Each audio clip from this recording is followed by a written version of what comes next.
So, Trevor, why are you wearing sunglasses? Can't see, man. Future is too bright with the Lord. That is the dumbest thing I think I've ever heard you say. Animated bear.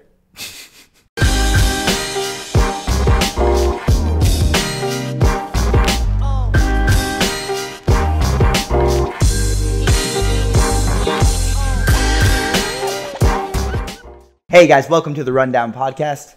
My name is Trevor, and I am joined as always by my dear friend, my valiant co-host, and most importantly, my lead pastor, Byron Ellis. Byron, how are we doing today? I'm doing great. Today is a great day. Woke up really early, 5 o'clock, and I was really encouraged by that because I've been sleeping in a whole lot, been trying to discipline myself to get up early. And I don't know if you knew this or not, but every Tuesday I have early morning prayer with some of the men in the church.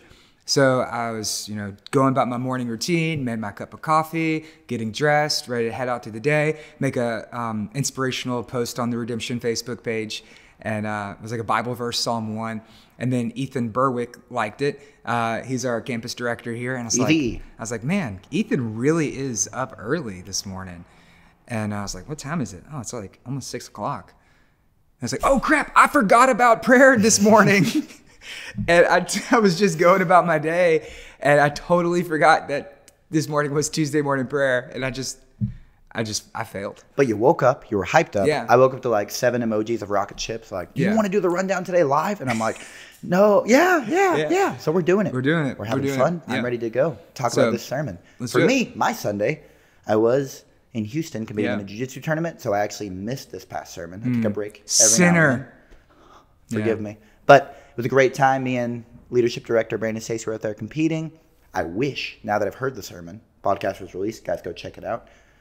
Now that I've heard the sermon, I wish that I had it with me because it would have pumped me up. Yeah. Because it was such a inspiring sermon about Jesus and spiritual warfare. Mm-hmm. But before we get into that, we've got a few things to knock out. Yeah. Are you ready? Let's do it. Let's knock it out. So, Q&A, are you ready? Yep. Jeepers Creepers. Where did you acquire those peepers? Pastor Byron, Halloween is coming up. It is October. Late October. Yep. That means Halloween's coming up. Mm-hmm. So when it comes to Halloween and the church, there's a lot of differing opinions. Mm-hmm. Where can it go? I'm a new Christian, so for me, I never took Halloween that serious anyway. Sure. But I get like a raccoon onesie I've been wearing for the past 3 years. How do you feel about Halloween as a holiday? Yeah. Good question. Something that we've been asked a lot as a church. A lot of churches, they do fall festivals.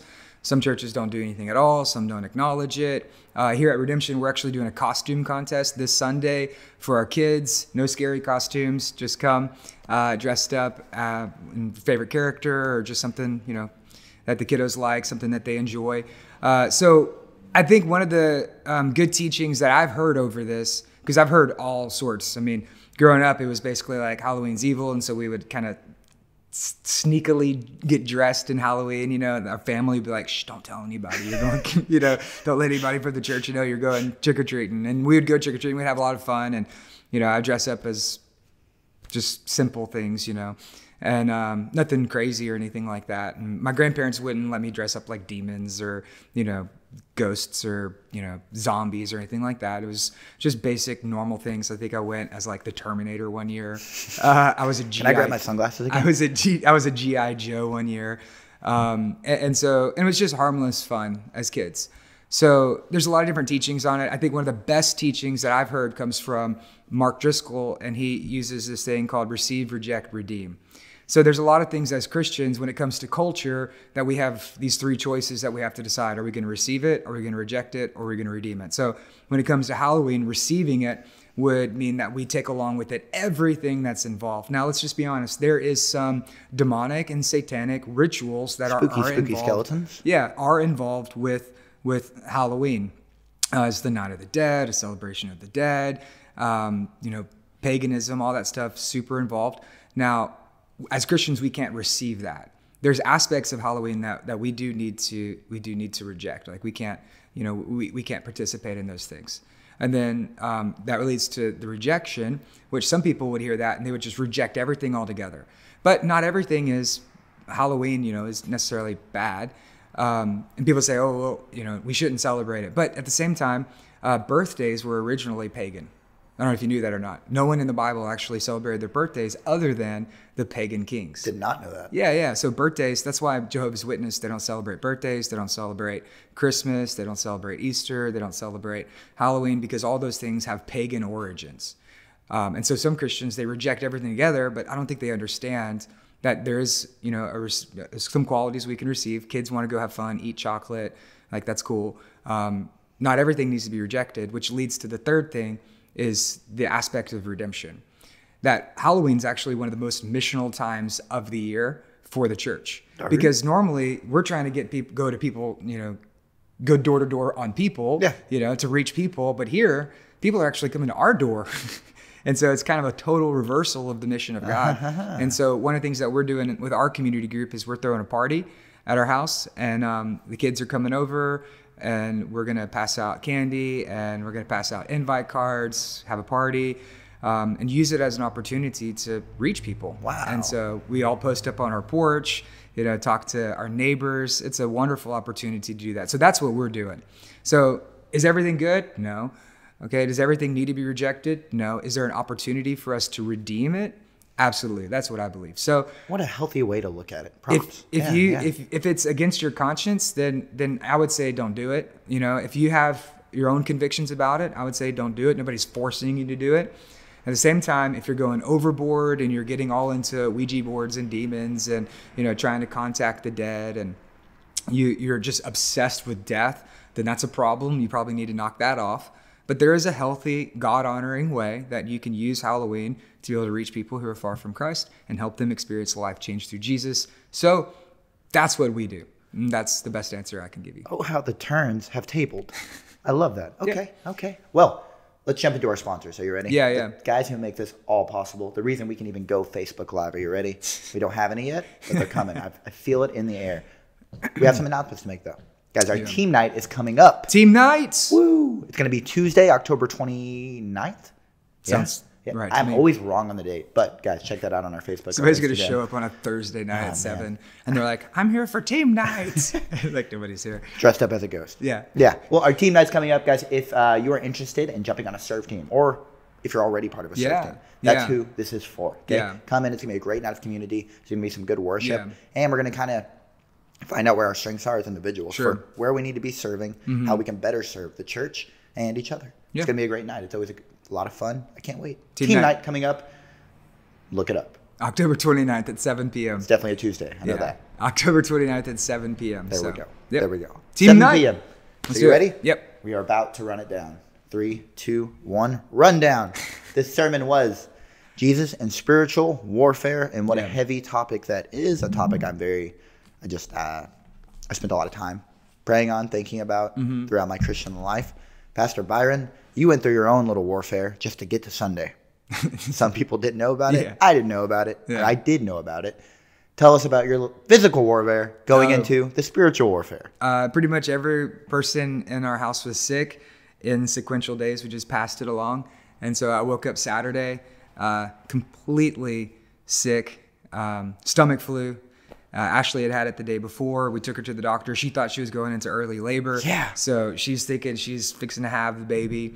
And I'm like, no, you're not. You're just sick. Like, well, she is, but she is going to have the baby soon. She thought. Yeah. She's going to have the baby in 3 weeks.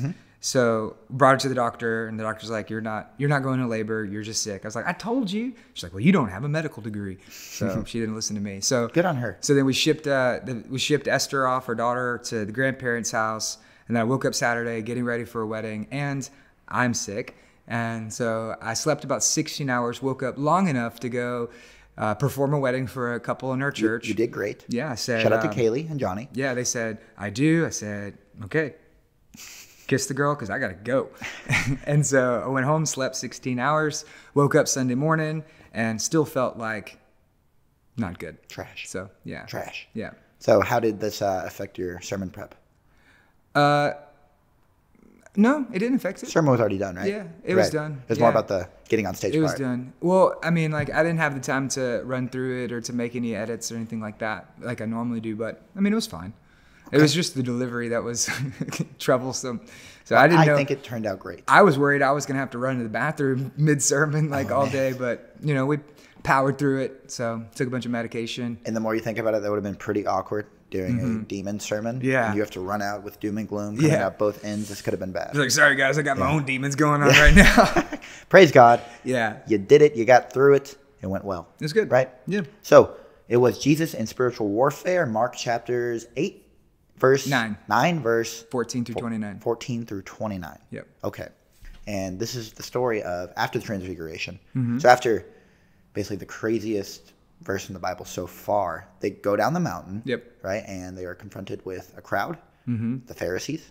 And Scribes. The scribes, that's right. The super Pharisees. Yeah. My bad. Super Sam Pharisees. Yeah. The scribes and a boy who was possessed. Yep. A boy who was possessed by a demon. A father came to Jesus and lead us from there.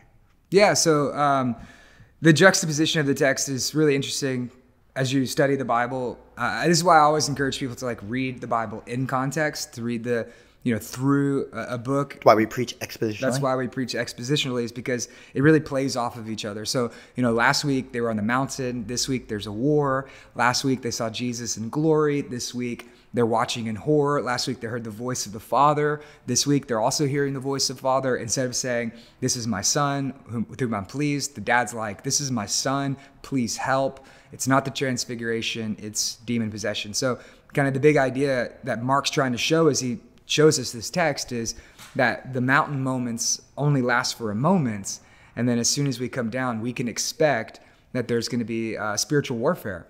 That every time God does something amazing in your life, well, the enemy wants to come and try to take it away. It's just like the common stereotype that's actually true.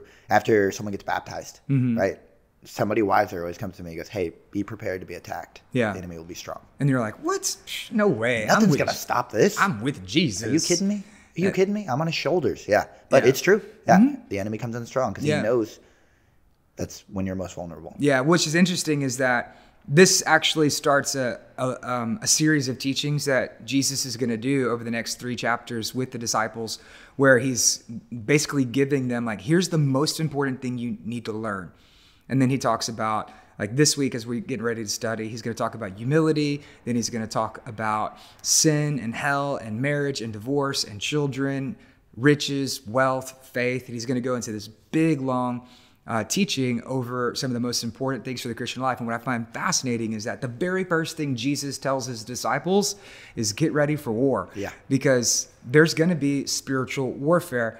If you think through the Gospel of Mark, first miracle Jesus performs, casting out a demon. Mark chapter 3, Jesus gives the authority to the disciples to cast out demons. Mark 6, they go on their mission trip, cast out demons. Here we are in Mark 9, and the first lesson that he teaches them is how to do spiritual warfare. And what's fascinating to me is that what Jesus thought was so crucial for the church is something that many people in the church just don't talk about. Yeah. And a lot of people coming out of their baptisms, they're like, I don't believe that. Or new Christians, or even mature Christians who've been in church for a while, they're like, oh, I don't know why I'm so exhausted or tired, or why I feel like such a failure all the time. And I thought God loved me. It's because they forgot that actually God does love you. Yeah. And Satan hates you, and you're in the middle of a war, and you forgot, or you never were taught how to fight. And that's why a lot of Christians struggle, because nobody ever taught them about spiritual warfare. And the first thing Jesus teaches his disciples is like, put your boots on. There's going to be a battle. There's going to be a war. Right. Yeah. Right. And they try. The They disciples did. try. Yeah. They did. The disciples try. I mean, God bless them for that. Yeah. They gave it a shot, So here's basically how the story goes. So for those of you who want to go read, it's 14 through 29. So they come down from the mountain. The scribes are arguing with the disciples, and there's a dad who says, hey, you can't cast this demon out of my boy. I brought my son to your disciples, Jesus, and they failed. They didn't cast the demon out. And then Jesus says, bring the boy to me. He says the disciples are faithless. He says, oh, you faithless generation, how long am I going to put up with you? Basically, he's like, you disciples, you suck. Get it together. Yeah. And he's like, bring the boy to me. And then he turns to ask the father. He says, how long has the boy been like this? The father says, he's been like this from childhood. The demon manifests, and he throws himself on the ground. His eyes are rolling the back of his head. He's rigid. He's foaming at the mouth, grinding his teeth. And then Jesus rebukes the spirit, says, get out of him. Over. That's it. That's the full story. Yeah. And then the disciples get alone with Jesus back in the house, and they say, how come we couldn't cast out the demon? Because they tried. That was their failure. Everyone was upset in the crowd because the demons or the disciples could not cast out the demon. And they're like, haha, you can't do it. You failed. And so when they get back to the house, they're like, Jesus, why did we fail? Jesus says, you forgot to pray. Yeah. This type of demon can only be destroyed by prayer. Yeah. Prayer, which is what the cast disciples out by prayer. Forgot. Yeah. Which kind of interesting question. I didn't get to say this in the sermon. He says this type can only be cast down by prayer. Which means there's different types. There's different types of demons, yes. Just how there's a hierarchy in angels. So you have the archangels, the cherubim, you have the seraphim, you have guardian angels, you have different angels. There's also different hierarchy within demons and spiritual warfare. So actually, whenever it says 1/3 of the angels were cast down from heaven with Lucifer, what's interesting is there's 3 archangels that are mentioned in the Bible. So there's Gabriel, there's Michael, and there's Lucifer. And so Lucifer took 1/3 of the angels because he was over 1/3. And this is what some people would teach. As he was cast down, he brought 1/3 of the angels who rebelled against God in heaven. And those fallen angels are what we now know as demons. So there is categories and hierarchies. There's territorial spirits. There's, in different things. That's why Paul writes in Ephesians, he says there's powers and principalities and rulers. And so apparently this boy had, we don't know what, but he had one of the higher ranking of the demons who were possessing him. And it touches on one of the most important parts, I think, whenever you're just talking about the reality of a Christian life or reality in general, right? And it's a war with the things unseen. Yeah. Right? There's stuff going around us that we just can't see. The things that are unexplainable, and there's a war constantly going on, you know, for your body, for your soul. Right.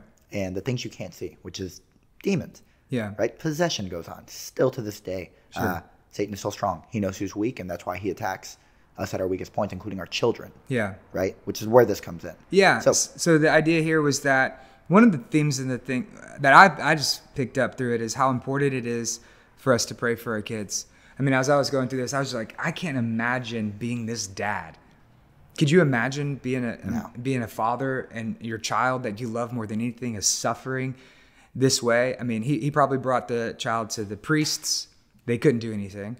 Brought the child to the pagan priests. They couldn't do anything. To the disciples. The scribes couldn't do anything. Yeah. The disciples, they couldn't do anything. And basically anything he tried, nothing worked. And you're watching your child be tormented. And I really had a heart for the father. I think Jesus has a heart for his father. That's why he says this. He asks the dad, how long has this been happening? I think Jesus is entering into the man's story, entering into his pain, and then he wants to be able to not only heal the boy, but also heal the father's heart. Yes. And so we need to be praying over our kids. I was thinking about it as we were working through it, how like Satan doesn't fight fair. And there's this idea like, Satan is like terroristic in his attacks. He doesn't fight us like, back in the day, like the British soldiers would fight, where they all like put their suit on and march in with their drum. Bayonets. Yeah, and then like blow the trumpet like, hey, we're coming. No, he doesn't do that. He fights like a terrorist. He fights like Al Qaeda or ISIS. Yeah. And one of the ways that ISIS builds its troops is through recruiting children. And if terrorists will do that to kids, man, what would Satan do to our kids? Yeah. So as parents, we have to protect our children in the same way that you would lock your door. I mean, or buy a firearm to be able to protect your family. I mean, we need to also do spiritual warfare over our kids. So that was also something that really stuck out to me. Constantly, Yeah. right? Yeah. Which was one of the points that you ended up getting into. Yeah. It was actually your fourth point. Pray more than pray again. Right. Right? Don't stop praying. This is kind of your first step into spiritual warfare, because that's what it took for this demon to be cast out in the first place. So what stuck out to me too, reading the text by myself, it's weird. I don't have my notes like I normally do. Normally, guys, I have like 19 pages of notes because I get to watch Pastor Byron doing all 3 services. Today, I listened to the podcast once and a half, right? And kind of just jotted some things down. But this is actually from the text where he says, I believe, help my unbelief, right? This is a statement of faith, right? Where it took faith in the first place to cast this demon out, right? You think that's the foundation of our spiritual disciplines, you would say, faith? Yeah, so this guy, the disciples have been with Jesus for 2.5 years, and they failed to cast the demon out. And then Jesus accuses them of becoming faithless. He says, oh, you faithless generation. That's what he says in verse 19. Oh, you faithless generation. And then Jesus turns to to the dad. And the dad says, if you can have compassion on us, please do anything. And then Jesus says, if I can. Of course I can. All things are possible for those who believe.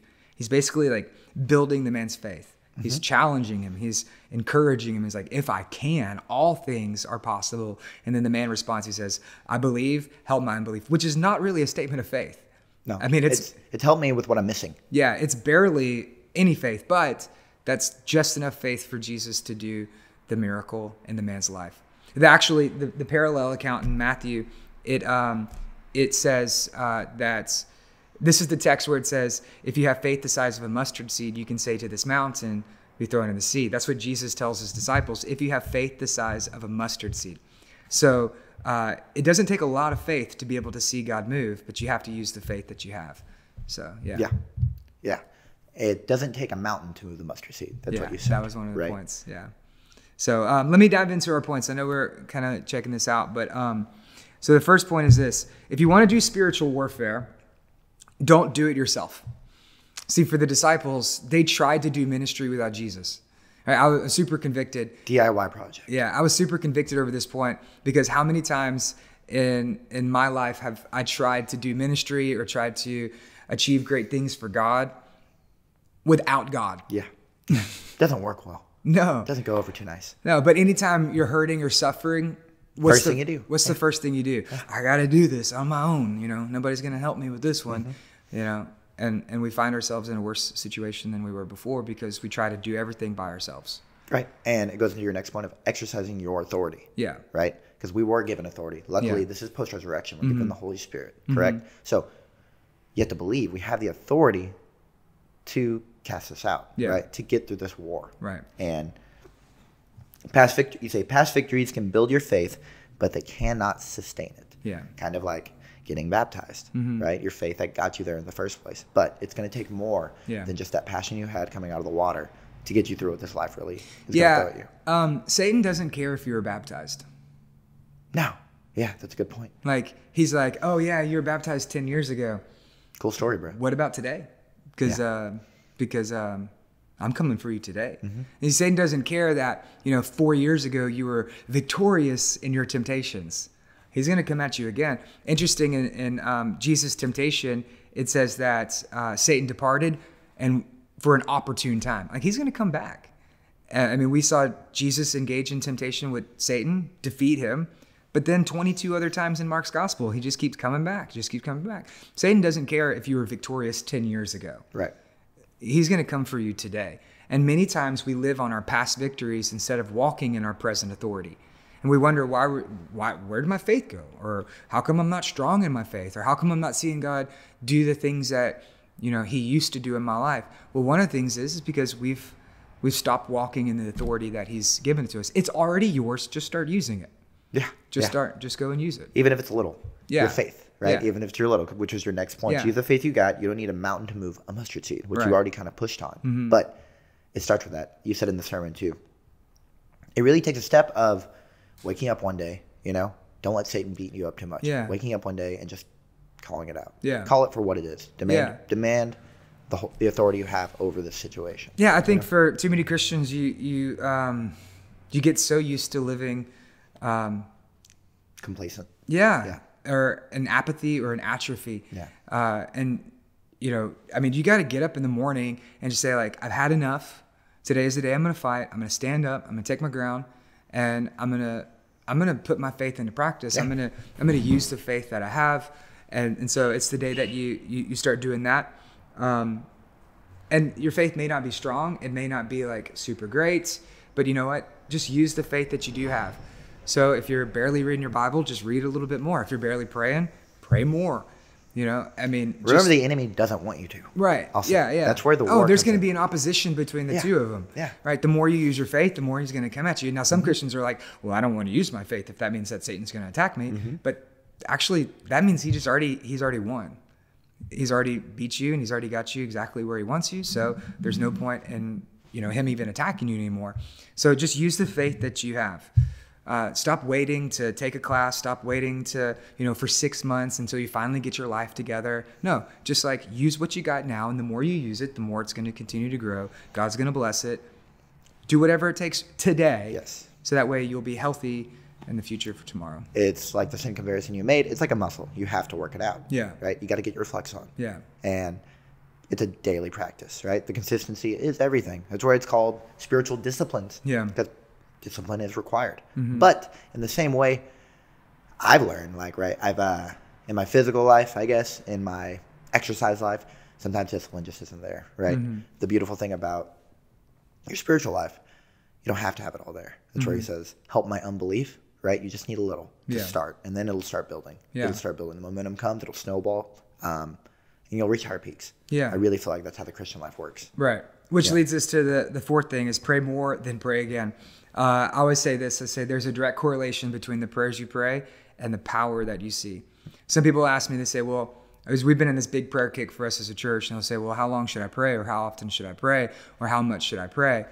And my answer is kind of like, it just depends. It depends on how much power of God you want to see in your life. I mean, that's really it. Yeah. Like, you're not even trying to be passive aggressive, but it's like, yeah, man, how much do you want to see God? Yeah. I mean, that's it. There's a direct correlation between the prayers you pray and the power that you see.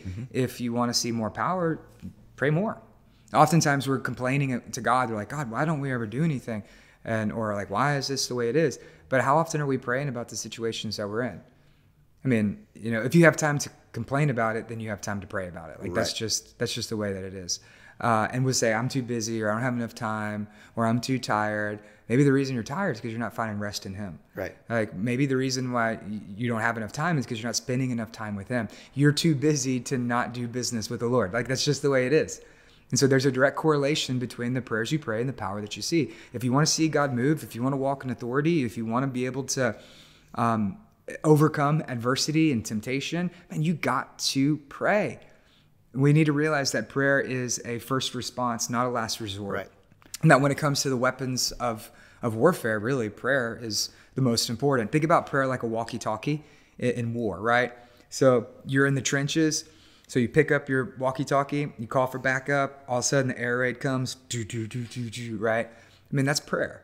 That you're in the trenches, you're struggling, you're being attacked, you call on the Lord, then he comes and he provides protection for you. That's prayer. My little trick for this too, whenever I wake up, it always starts in the beginning, right? The beginning of our day. My trick for prayer, what's going to help me, and it's not every single day, because not every single day is bad, but when I wake up with just negative thoughts, because that used to be a constant before I was saved, right? It was a constant every day waking up, hating myself, whatever the negative flows would come in. Yeah, that's demonic, by the way. That's accusation. So I get up. Revelation says he's the accuser. Right, right. And that's what you feel, right? You know it's there. So I wake up, instead of just like letting my day carry out that, I actually go to my living room, I fall on my knees, I pray. That's right? Good. And like 100% of the time, my day ends up better. That's good. So I really want to encourage people to do that. And then the fifth way to fight is to get up and keep fighting. Keep fighting.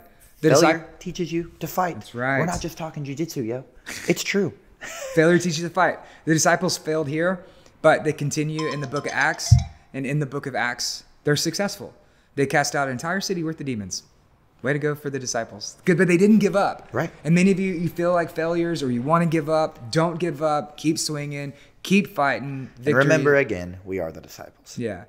Victory is already there. Yeah. Like you have victory. You don't have to be scared of demons because they're already defeated. You don't have to be afraid of Satan because they're already defeated. You don't have to give in to temptation because Jesus has already won. The victory is yours. So get up. Stop being a failure. You're a fighter. Right. Keep fighting. Keep swinging. Let's do this. Basically, that's the message. I feel like it's 5 a.m. again and you're texting me all these rocket emojis. I am pumped up again. Hallelujah. Hallelujah. Hallelujah. So before we run out of time, let's jump in real quick to our book of the week. Pastor Byron, what do you got? This week, we're going to do 3 Crucial Questions by Clinton Arnold. I know a lot of you guys have questions about spiritual warfare or the demonic. We didn't have time to answer all of them today. But you can go pick up 3 Crucial Questions by Clinton Arnold. It's the gold standard. He's not a kook. He's not a crazy person. He's a 5-point Calvinist who has written expository studies over the book of Ephesians. Legit dude. Yes. Go pick up his book. We don't have a copy of it right now, but here's the animated bear to bring up a picture. There it goes. Guys, thank you so much for tuning in to the Rundown Podcast. We'll be back next Wednesday. Grace. Peace out.